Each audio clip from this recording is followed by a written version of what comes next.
Hi guys, welcome to another episode of the Real Football Talk. As always, I have Adil with me. Adil, how are you? How's Ramadan going? Yeah, good. We're halfway now. Yeah, pretty much halfway through. Feeling a bit more now, because of the length probably. But yeah, it's good. It's good. All the doubts and Not as much late as night you probably. sahoots. Not as much as you probably. But yeah. Not even one. Not even one. As you should know, I haven't joined you in anything. So But yeah, no, it's been good. It's been good. Hopefully. I it's think midnight after snacks this week, after Taraweeh. sorry. I said it's those midnight snacks after Taraweeh. Yeah, no, it does impact you. But like the biggest problem is like you don't have enough space to eat afterwards. So yeah, you struggle for the whole day. And then because your stomach has shrank so much, you don't actually get enough food for you to do anything else. So yeah, anywho. But let's get on with the crazy week of football because so many firings. I think it's the record number of firings that's happened in the Premier League ever, with 12 managers being sacked. So this week we had Graham Potter gone from Chelsea. And then we had, again, with mutual consent, we had Brendan Rodgers leaving Leicester City. But we'll get to that a bit towards the later end of the show. Let's start with Graham Potter, Adu, and Chelsea. Obviously, we've just seen the game against Liverpool where they drew 0-0, but let's start with Graham Potter and him being sacked. Was it a long time coming? Because board came out and said they have faith in him and they're going to give him the time, but it seems like they've changed their plans. I think it's definitely one of those ones where you can spin anyway. Mm. You can spin it both ways. You can spin it that it doesn't make sense because they've got nothing to fight for. So, it would have made more sense to give Potter the time, give him a preseason, let him. They're still in the Champions League. Players. Still in the Champions But League. they're not going to win it, are they? They're not going to win it. But it's basically a free hit. So you could spin it that way. That give him the actual time now because you're not fighting for anything, and clear the players, clear the debt. We cleared some of the players out, let him have a preseason, and then see how it goes. But or you can just see it as okay, you're not really fighting for much, so it's the right time to make change because whoever comes in has got that time to 10 games to see decide which who he players. wants, to get rid of, all that stuff. So again, it just feels like another panic decision. It's not well to if they did it earlier on, it would have During international break. Yeah.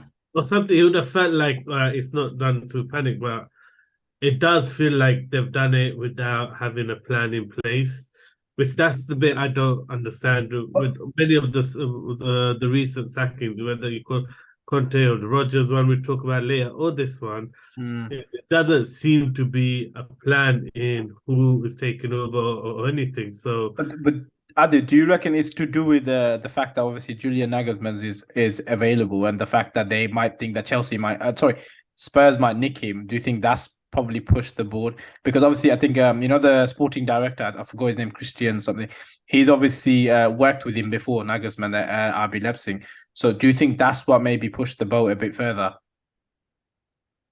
it could be. We won't know until the hiring is done, but that's a good, that's a plausible good storyline, background storyline that makes sense.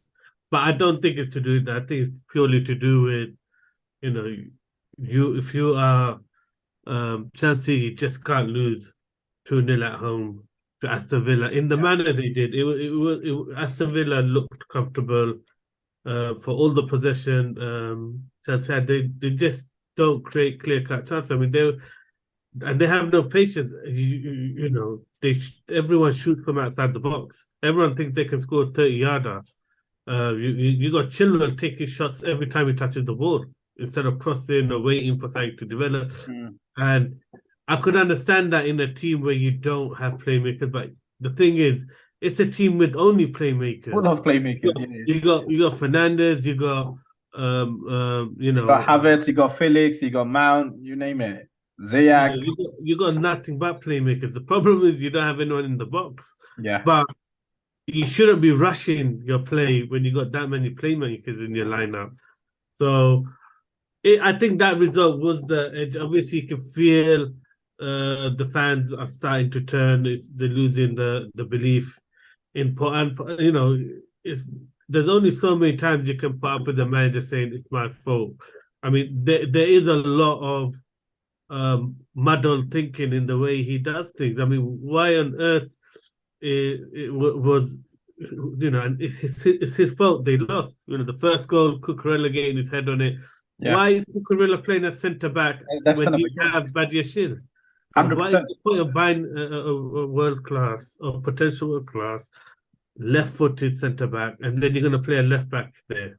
Well, it's not just the left back I did. He played James at right centre back and him at left. Why? And then lost to cheek on yeah. Yeah, So why? it's just too much muddled thinking, and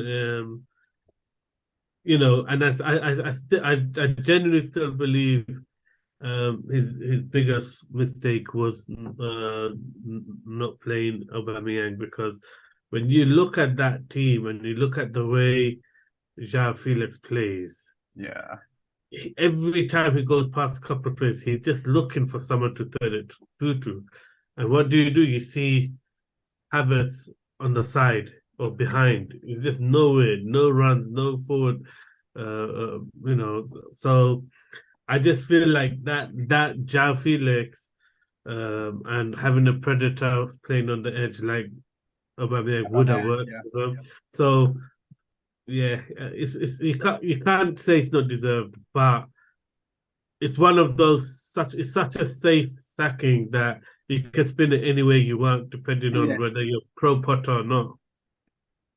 Um, I mean, who do you think is going to come and take over at Chelsea then? Because obviously it's a massive project for whoever takes over. He's got all the tools there. Maybe bar a striker.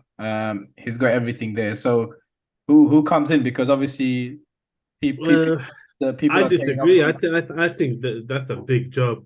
There's a lot of problems there, because I still think no matter how bad what has done, the biggest mistake and the biggest problem at the club was never selling any players in January. Mm, Because it's impossible for any coach to have unity at a club with that many first teamers, that many international players. How are you going to please them? It's impossible.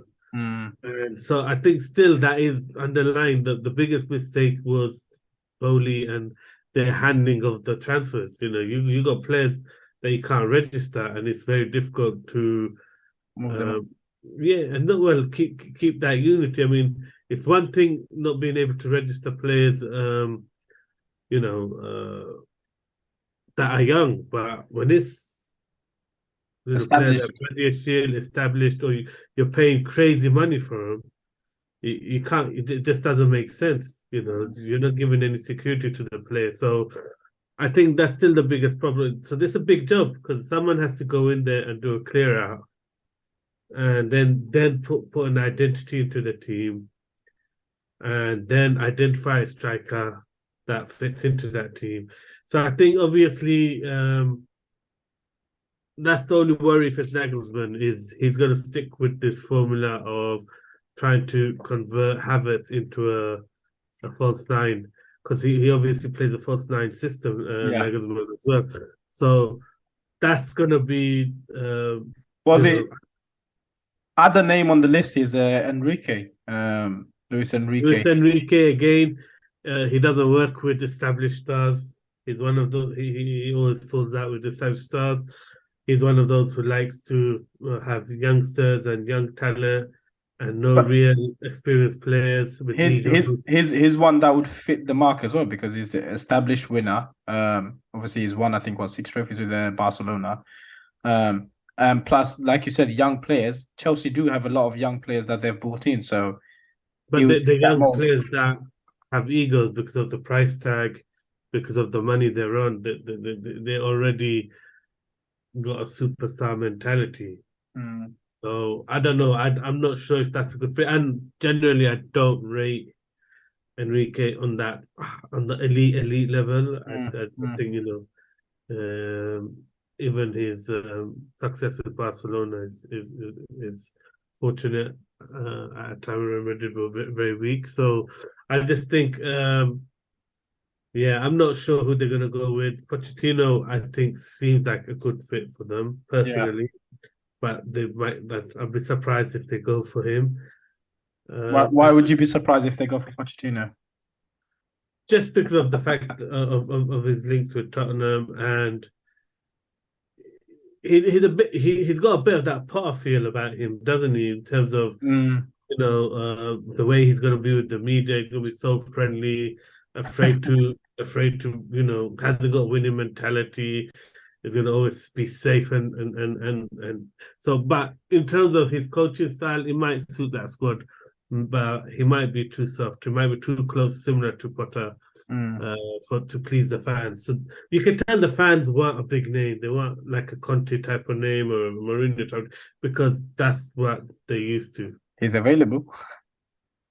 I think Conte knows, I think Conte knows the Premiership is a bit too competitive right now, Okay, and yeah. he can't handle not winning. So I think he's going back to Italy with humble pie, realizing he can't mix it with Or the maybe, yeah, maybe it's reps. because it's Spurs. Yeah, But either way, he can't yeah, mix it. yeah, yeah. So I mean, but it leaves a huge question mark on the board because obviously, if that's the case, then it just seems like a like no plan involved or no thought process involved in what they're doing, or it just seems like it's just them running the show rather than actually following a sporting director or the manager's vision. They are running it exactly how American sports is run, Mm, where the owner has a lot of say, and the sporting director picks up the pieces and does as he's told, according to what but the big decisions isn't made by the sporting director in America. It's all made by the owners, and the mm, owners are, are, are bigger influences and have a bigger say, and that's how it's been run. You can tell, um, as long as they convinced Bowley not to get rid of Potter, he stayed. They obviously, Bowley has now lost faith, and that's the only reason why they moved him on. mm. Very interesting to see where they go with. I think, yeah, they're gonna go with, the only name that I'll put out there. I don't think it'll go until work, but it might be the one that would please the fans. Is Zidane? Yeah. Ooh, that's a yeah, very left field. Okay, yeah. That's the one that, and then obviously the rumors that he has been trying to learn English after being stamped by both PSG and France national team. Yeah. He's realized his dream of working in France ain't gonna happen anytime soon. So he started to look into it, and obviously, uh, he's got the choice of Wow. Wow. probably Juventus or come back again a long shot. Let's see. I Imagine think. Zidane. Imagine Zidane at Chelsea. Wow. Wow. Wow. Wow. Wow. That's Yeah, mad. That's a mad. but again, he's a manager who's happy with ready-made starts and Yeah. kind of veterans, and he's that Ancelotti mold where he's good at working with Man managing. yeah, and managing senior players. So building youngsters up, I don't know if he has that patience. But So maybe again, that's just in the discussion, it kind of just shows there is a easy fit, because Chelsea, what they've done is just so confusing that you don't actually know what is the right manager for them right now. yeah. And how do they go about it? Yeah. No. No. Definitely. But They they only kind of thing. need a manager who's bigger than the owners. Yeah. They need a big name who can control and direct the club and give that experience that they need. Klopp might become available soon. No, I'm joking. I'm joking. So, That would make every Chelsea fan happy. But yeah, like you said, I mean, I was thinking about it after Potter was sacked. I was just like, you know what? It just seems crazy how everything's worked out because at the end of like next week, you could potentially see. Obviously, it's been rejected now. Obviously, Potter could have ended up at Leicester. He could have had Nagelsmann's coming to Tottenham, and he could have had Enrique at Chelsea, like full on, full on turn, The, or the other way around. So the yeah. interesting thing is if when Chelsea sacked Tuchel, if De Zerbi was already at Brighton Mm. and doing as well as he is right now, he would have been probably even more of a favorite choice Then than yeah, What yeah. Potter, because he's clearly, you can see it, he's a level above Well, he's Potter's. he's taken he's taken Brighton to the next level. Look at them; Yeah. they're competing for that top four. So yeah, I mean that's just another interesting thing that Brighton again. De Zerbi's been highly rated for many years by anyone in the coaching circles. Have rated him as the next manager, and that's what attracted Shakhtar Donetsk to go for him and take him from Sassuolo. But again, Brighton do their research; they know their stuff when it comes to managers and players, and look at how he would be up there in any normal conversation for any of the big jobs. It's just too soon. I think it's because of what happened with Potter. I think that's a bridge that they're not going to probably look down to right now. I think that's the problem. But I mean, obviously, you had Chelsea just played Liverpool 0-0 draw. Bruno Slater, the ex Brighton right back, obviously he took over as a caretaker. They look good. They look good. They created the better chances, created a few one-on-ones, but again, not clinical. And Liverpool just didn't look like they had anything. I don't know. You're saying they looked good. I thought the game was terrible. It was it was as close to mid-table teams playing environment than I've ever seen. You got these two heavyweights, and they literally both playing at such a slow and substandard. Liverpool, they weren't even pressing half the No. time. They weren't pressing. Chelsea had all day to just pop their passes. Liverpool just retreated. It was just such a, like, it just lacked any intensity, any competitiveness. Um, I mean, after that game, it actually was the first time where it looked and felt like has Klopp lost the players? I Mm. genuinely felt like that when I was watching that first half. I was thinking the lack of motivation in the players, the lack of bite, the lack of intensity. You can see Henderson was just waving his arms and moaning, upset, annoyed. Well, I mean, he kicked Passes off weren't with coming. Allison, didn't he? Yeah, but he could tell he before that point he was just frustrated. Passes weren't coming his way. He's making runs. He's trying to play with that energy, and just no one else was bothered. And that's a worrying sign. It just feels like maybe Klopp is starting to lose some of the players. But we said it earlier on in the season that the way he keeps shouting at players on the sideline, the way he's over visible, we understand it, because when you're used to winning and you bring that winning mentality, intensity, Yeah, it's fine. But the moment the team loses confidence and they no longer got that winning believe. feeling, Yeah, to go in that hot and that shouting and screaming and being showing so much anger at the players on the sideline, they start turning on you and trying to switch off and realize you're no longer a winning team, so you can no longer get away with going on with that intensity. yeah.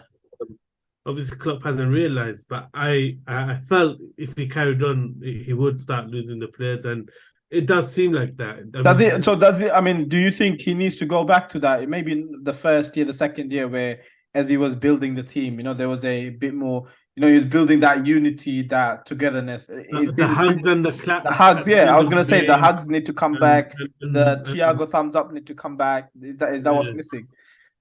No, I mean he does it when they win. You Yeah. can see that happening, but obviously it needs to happen all the time. And I was surprised by his comments after the City game. That's the first time I've seen Klopp really. um, really kind of put his players down.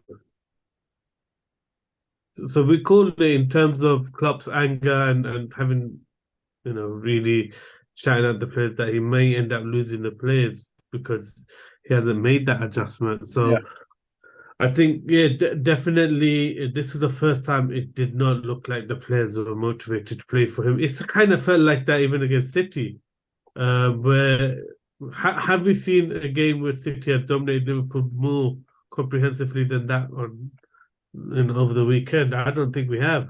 Mm. And the amount of times when they were going for the press, the City players were able to take 2, 3 touches and then pass around the press. Before City players just couldn't even take it on the half turn. That's how intense the pressing is normally. Yeah. So Yeah. I just feel like I mean, Adil, John Stones looked like a well-rounded midfielder that's played there for ages. That tells you. So yeah, and I felt Bajcetic's injury would cost them because they had a slight upturn when he got into the team simply because he brought an energy and a bite that Fabinho is like he doesn't know how to tackle anymore. yeah. Keeps lunging in, he keeps trying to push players off. He's so off the pace, and yeah, so it's Liverpool have a lot of problems, and Klopp two strange interviews. The post match where he kind of threw the players under the bus, and then this pre-match for this one where he's actually put, Call I it for the think, sack. pressure. Yeah, he's basically opened up the discussion. No one was even thinking of Yeah. talking about it. And now he made such a valid argument that everyone's thinking, hold on a minute, why is Klopp under pressure? And Yeah. it feels like he may have done a big boo-boo here because it feels like some of the Liverpool fans are now questioning, why aren't we actually questioning it? So it's a strange one. I could see what he tried doing, but it's one of those ones where you just don't do when you're not on form. You just Yeah. don't take these type of risks and have these type of comments because it'll be taken in a negative way. Everything will be taken in a negative way. You can't win when you're not Yeah, winning. it feels like it's been mismanaged. But that's the thing. That is Klopp in the danger of being sacked because obviously he's lost really badly against Man City. This performance against Chelsea wasn't good at all. And then they obviously got Arsenal next. So is he actually in danger of losing his job? Because that's going to be the question. I mean, every Liverpool fan will obviously say how much he's done for them, and rightly so. He has done. He's won them the title in the first time in 30 years. He's brought back the good times for them. But is he? Has it gone for too long now? Has um the straw come to an end if that's the case? Well, I just think, um, look, when have we ever seen Klopp call his players out and there not be a reaction? This Mm, is the first time. We're in uncharted territory in the sense that this is the first time it feels like the players do not have the energy to play for Klopp. mm. And I remember when he was at Dortmund when the same thing happened, and he was doing all his best to do all the rallying cries, all the motivating, and the players just they like him and they love him because of what he's done for them, but they just don't want to work for him anymore. And you saw that at Dortmund where he just got very stale, and no matter what he did, he just couldn't put a finger on how to retrieve the situation. So And is it best for Liverpool to move on? well, again, I think the next few games is gonna show that. At the end of the day, he hasn't reinvigorated his squad. He didn't do No. that at Dortmund, and he's done. He's done, they've not played it smart. At the end of the day, they underestimated the importance of Mane to that squad.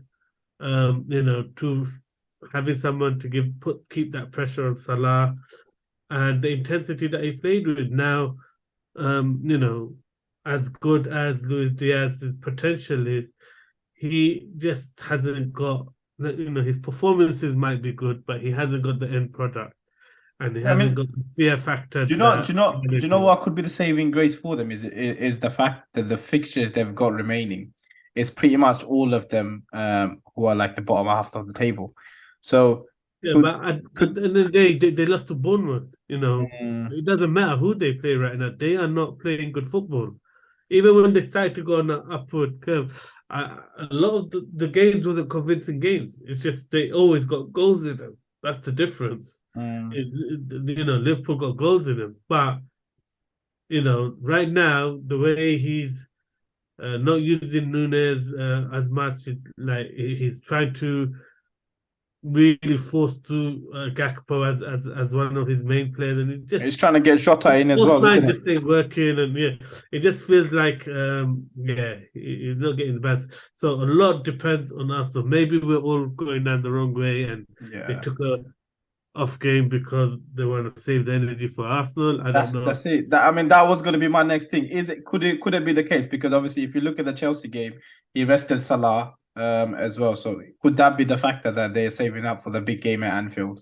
You know, Maybe, and then we're all going to look like fools for all yeah. our, you know, worries. But you know, I stand by the criticism of where they're But at and the problem it's that valid. If it's valid, if you look at the games, it's a valid point because if you look at the last two games, Man City is their biggest rival, and you not turning up against them is a big thing. But So also I don't get what the extra motivation would be for Arsenal because Chelsea it feels like a bigger rival to Liverpool over the last few years anyway. yeah, And the fact is, um, you know, they're a team down at the time. So, you know, it's all about the next game and winning that game. So I'm not sure how much he's prioritizing Arsenal over Chelsea. I'd be surprised. Against another thing that would make sense. If he has done and they really play, you know, a blinder, it still doesn't make sense because they lost 3 points against Chelsea. So, you know, they're in a position where they need to win every game and go on a run. So yeah. yeah, either way, I still think even if they do a performance, it's papering over the cracks. There are Yeah. problems there. But do you think then the problem is because obviously it, the position they're at now is they're losing ground on top four even more now. They're not hitting any sort of form that they need to even climb back those points. Um, if they don't get Champions League, do those big players that he's targeting, the Bellinghams and the new midfield players that he wants to get, would he be able to finance that? Would he be able to do it? Because no Champions League, do those players come? I think they can finance it. It's not like they can't finance it. It's not like he Mm, hasn't been making loads of money and Liverpool haven't been making loads of revenue. It's just it'll eat into a lot of what he's made, and there'll be heavy pressure to get into Champions League the next season because you can always ride out one season without the Champions League yeah, money. But if that season is successful, then you kind of can take the hit easily.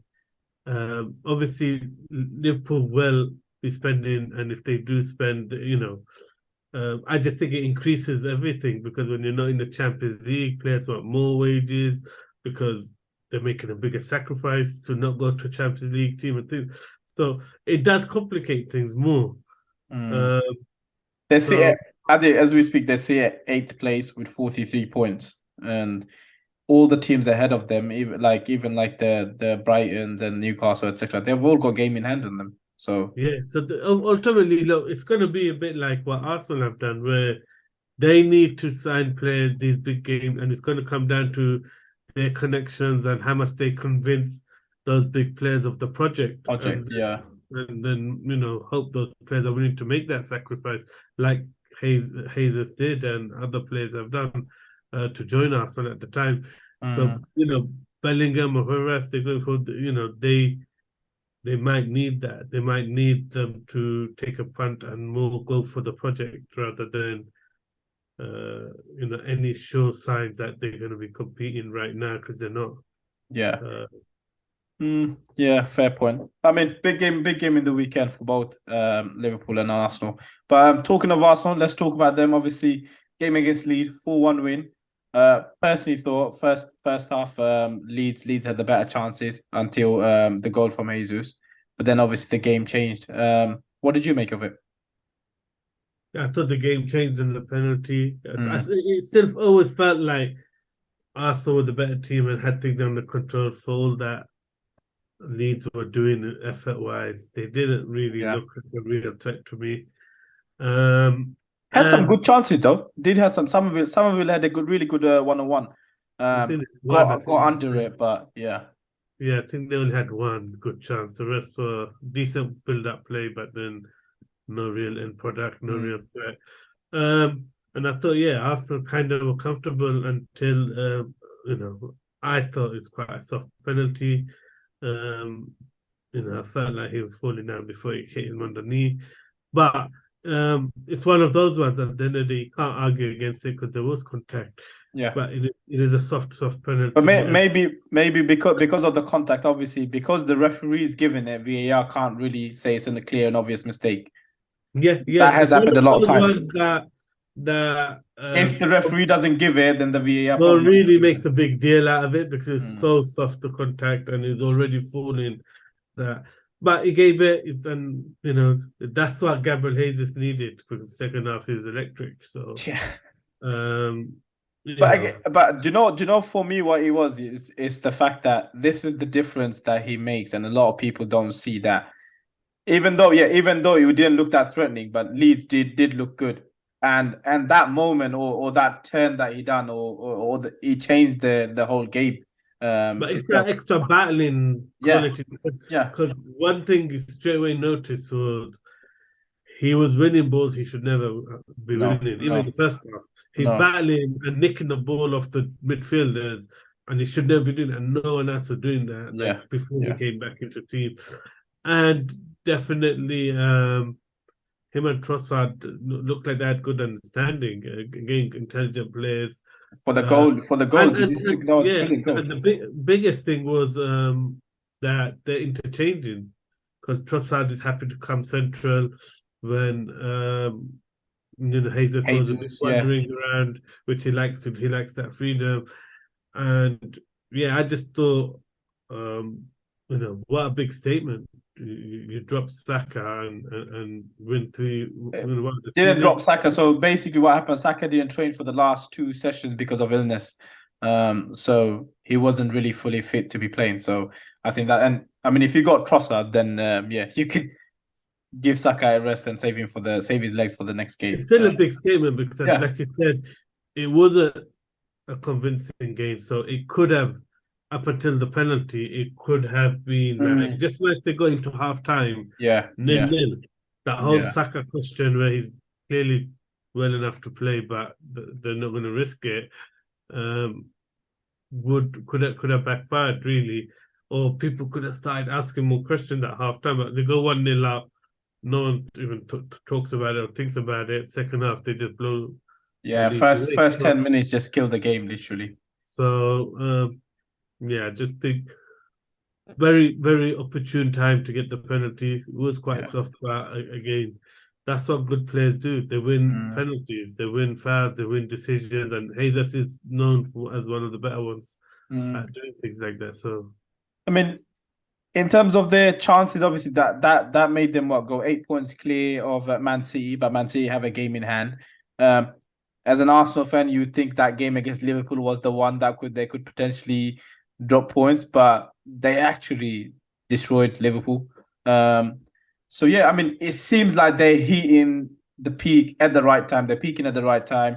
They got everything gelling, and the momentum's with them. That's what it feels like, and it feels like I mean, obviously, if Arsenal lose and the game against Arsenal, if Man City win, I think it'll be done because once they get that lead, it'll be just, I think, I would want to be peaking, like hitting my peak right now. I would be wanting to start hitting my peak after these rounds because when it comes out, it's still 10 rounds left. mm, So for me, it does slightly feel like they've peaked again. They've got the second a bit early. That's why okay, I'm still not saying okay. it's impressive. No matter what they're doing is impressive, but simply because of the fixture running Yeah, has some real. And again, look, the stars seem to be lining up. Liverpool look a mess right now. You know that you'd have thought could have been a real bonus. Now you'd be shocked. It would be like a real surprise if Liverpool win because just the way they're playing, I just can't Anfield is just a see. major factor. Anfield, But I just it's can't just a see ground. how the way they're defending and the Mm, confidence in that defense and like the communication between Allison and that defense is just completely gone. There's so many things just looks off key right now. yeah. Do you Uh, know? I think it's just a ground where Arsenal struggle. So for them, I mean, if they win, it'll be massive for them. Not just because of the title race. I mean, in terms of the mentality shift overall, because it's a ground where they haven't won in a long time and they've struggled and they've been battered. So in that sense, yeah, it'll be massive. So them players going there, it'll still Liverpool not in a good way, but it's Liverpool, the same. Arsenal will look at the game against United where they turned up. So there's still a It's lot. I don't know what it is, but Anfield is a ground that every club can pretty much say recently they've struggled at because Yeah, under Klopp they've had a phenomenal record and they've battered most teams there. So yeah, I don't buy too much into Arsenal specifically struggle. no, Every yeah, every club struggles at Anfield and under Klopp. The way they use the crowd, they're very difficult to play against. So I just think, yeah, but it does seem like a lot more easier fixture, no matter which way, whatever the result is. At the end of the day, you would feel confident of Arsenal getting something from that game, mm. and again, getting something from that game is big in my Massive, opinion massive. because But you know do City one of the question a lot of people are asking, do City look better with Alvarez than Haaland? Because in that game, Alvarez was electrifying. I mean, Alvarez. I just thought every player just looked unbelievable. Mm, But the thing was, just before this injury for him, this is the first time we started to see 2, 3 games in a row where Haaland was pressing properly and playing that post nine rows slightly more, where he's dropping off, linking. So I think definitely, Haaland has, in terms of playing the system, and was also looking the best he had in the system. Forget whether he's getting the goals or not, which he was. yeah. He was much more involved in the interplay than he has at any point in the season. So he's also starting to adapt to the system and look good, just like Grealish is now starting to adapt Oh, and look good. yeah. I just think, yeah, Alvarez brings something which is a bit more energy and a bit more selflessness and options where he allows Gundogan to get into space a bit into the space he creates. With Haaland, he maybe doesn't create as much space for No. others, but he's starting to. Mm, And at the end of the day, you can just see the pulling power he has with the players and everything. I still think Haaland is just different. He brings something yeah. different that you can't put on the bench. So, yeah, I mean, it's a good position to be in. Yeah. And I mean, interesting week ahead. Obviously, Man City got what, Southampton away? Um, who's been a bogey team for them, but I just don't think the Southampton is good enough up front to cause any problems. yeah, I mean, yeah, what Sellers has done. Who I don't know why. Every time I see him, he just looks a bit like Fabregas to me. So I don't know. Don't disrespect Fabregas like that. He, he does look a bit like Fabregas. I He's don't know not if you Fabregas, noticed man. that yet. But he's he's improved them defensively, but they've got no goals in them. So eventually, Yeah. when they concede, you never have the confidence that they're going to get back. But if No. they stay 0-0 and not concede all the way towards the late in the game, then you have that confidence that they might go a bit gun ho and nick a win. But they have become a lot more solid defensively than before. I think they would feel more comfortable against the better teams, the way they are set up Mm, for counter attacking.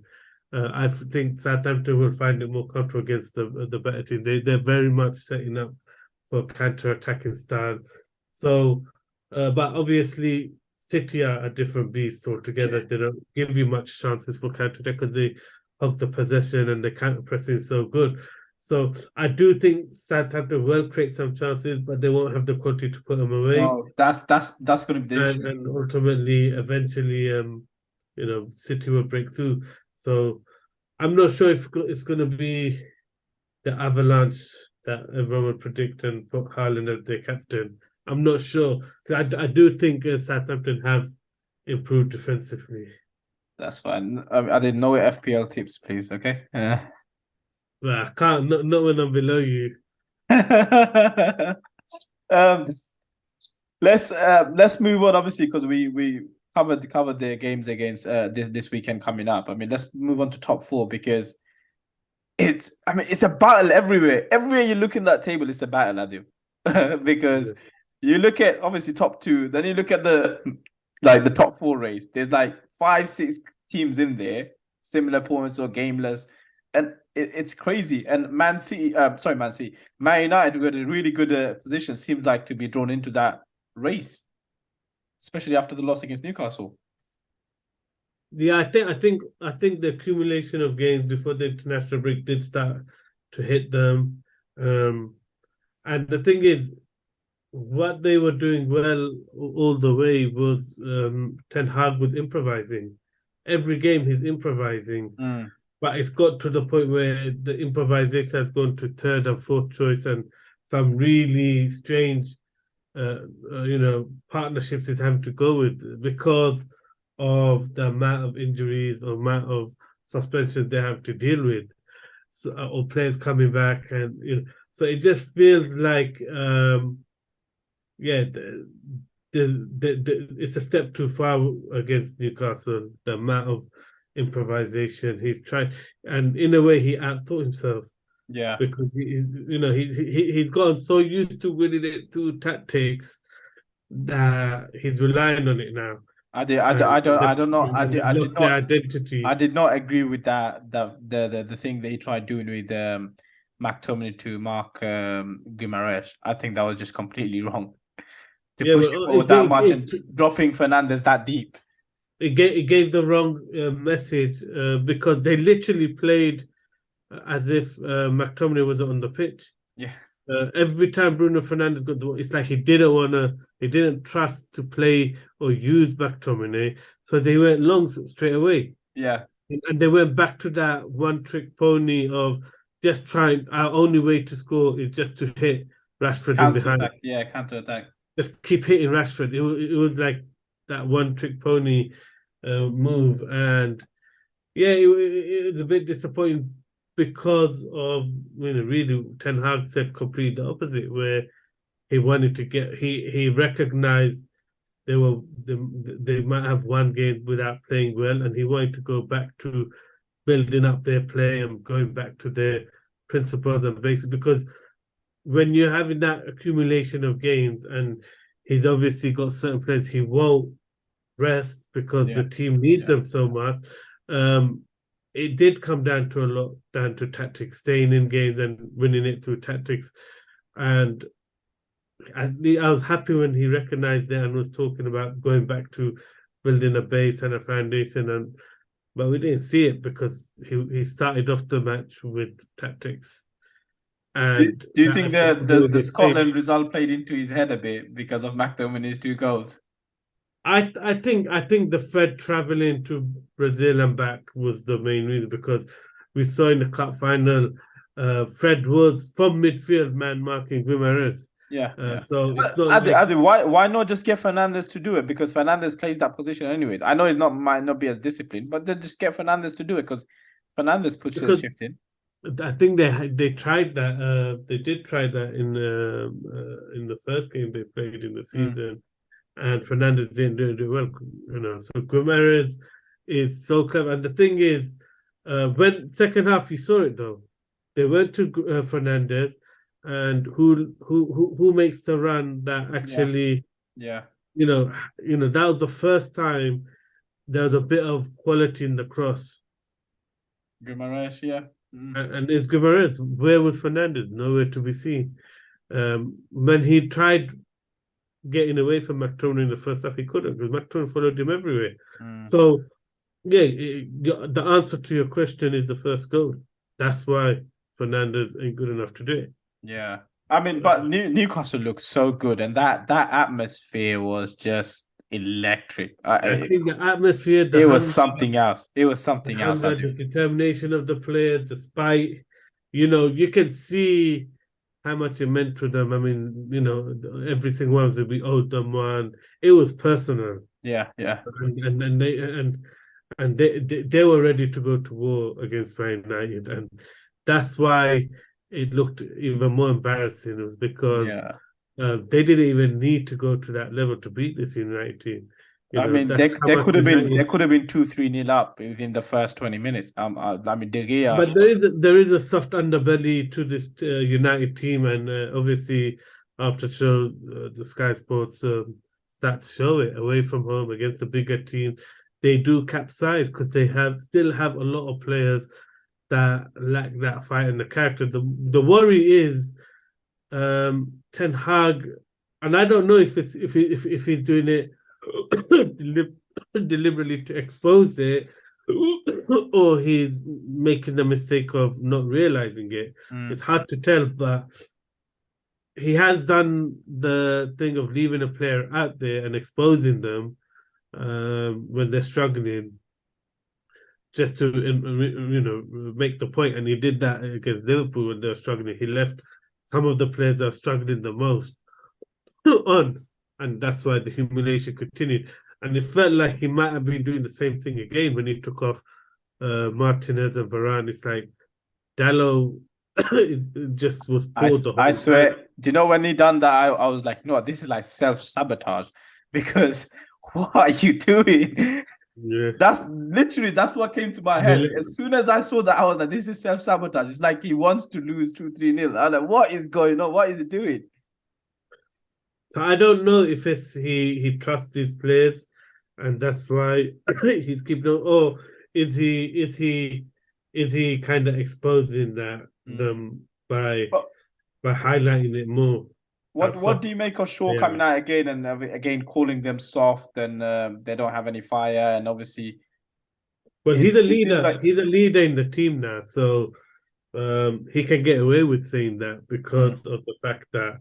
And the thing is, it's quite clever because if he says that, anything Ten Hag says harsh, suddenly the players can't get upset about because one of the leaders has called it out already. So it's not like if Klopp had that, he probably wouldn't have raised as many eyebrows and probably wouldn't have had so many players put in a non-performance against Chelsea if a player went out first, but that never happened. So I think it's quite clever that Shaw went out, fronted out first, and then Hag can kind of repeat the similar lines because you can't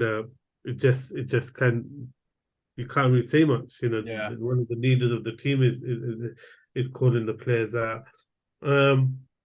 But look, it just shows that they have a lot of areas, and we said it. We said there's like only 3 or 4 players I think really long term Ten Hag is happy with, and you can see there's a lot of players that just don't fit in, but he's managed to get a buy-in from them, and he's been managing to improvise every game and get results, and it's starting to come a bit unstuck because he hasn't got enough players who can plug it at the moment. There's only so much Lisandro can do without Casemiro and Eriksen, and you can see Fernandez is kind of not on the greatest of forms at the moment. So, and even Rashford's attitude this game was very similar to the Rashford of last year, arms waving, not tracking back.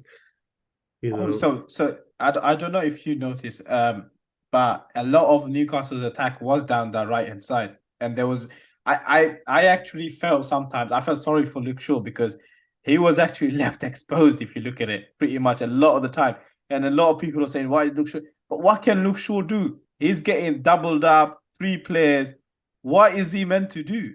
And I look back to see where the left winger is, and Rashford is near the halfway line. Yeah, he wasn't bothered.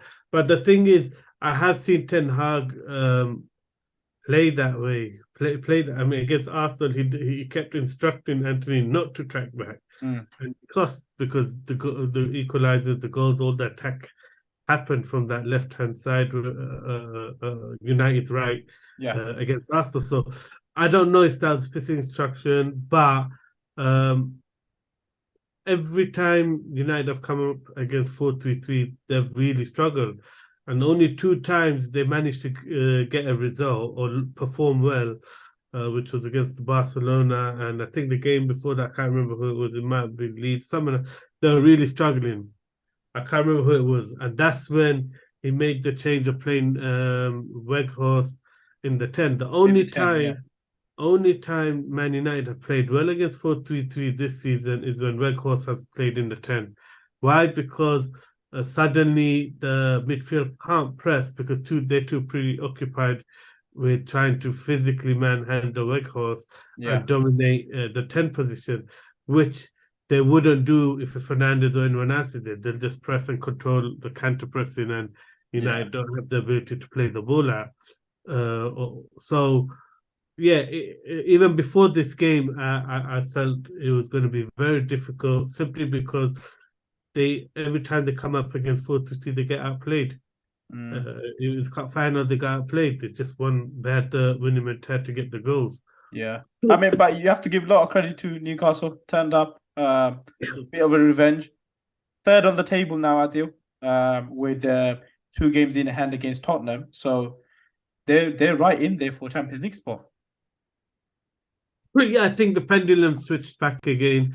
Tottenham have fluffed their lines.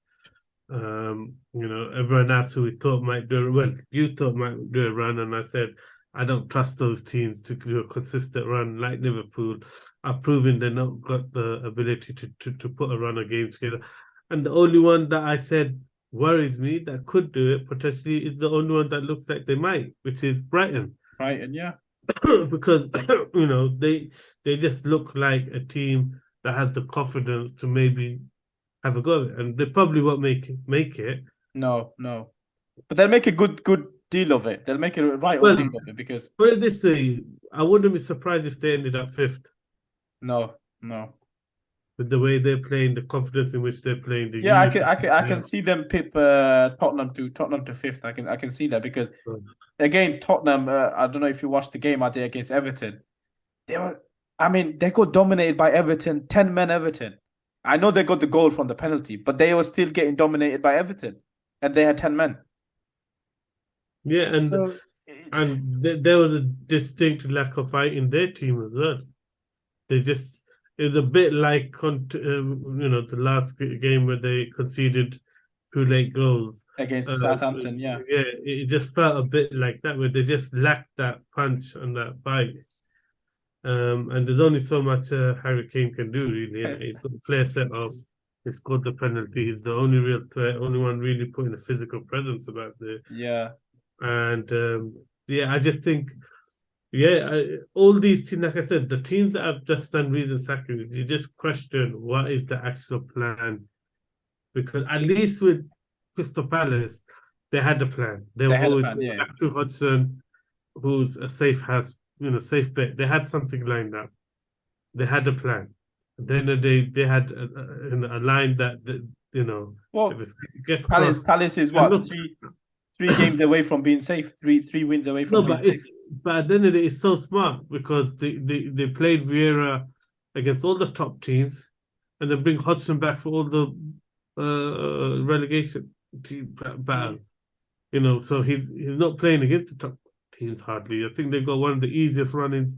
Yeah, they do. So I mean, it's smart in the sense that the board ain't going to get under pressure, and it's still going to look like a bad decision now, no matter what, because they've played as well. And even if we don't probably agree with the decision, they've at least played it smart. They've had a plan. What is the plan with Leicester? What is the plan with Tottenham? What is the plan with Chelsea? Yeah. All of them just feel like they've panicked and made a decision, and it doesn't make sense. What is the plan with what Southampton have done? there is so many managers out there.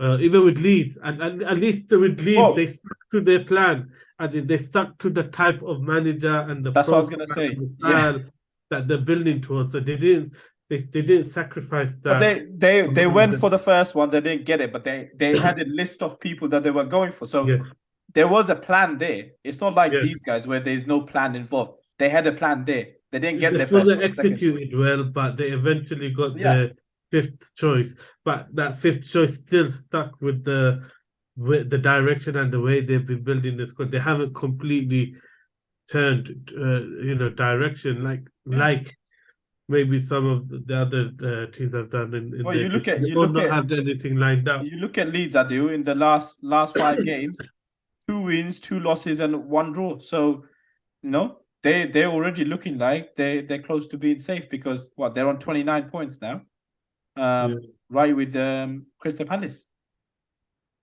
yeah, and The at the end danger, of the day, they got an identity. They know what they're doing. yeah, Some of the other clubs, you just don't have a clue. yeah. I mean, because we're talking about relegation, let's talk about Rodgers and Leicester City because, like we said, it's just a random sacking.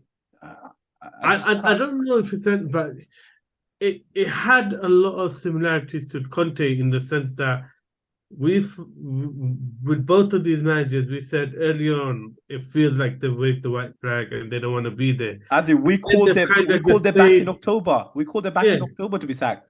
And it's just that kind of just stayed in the position.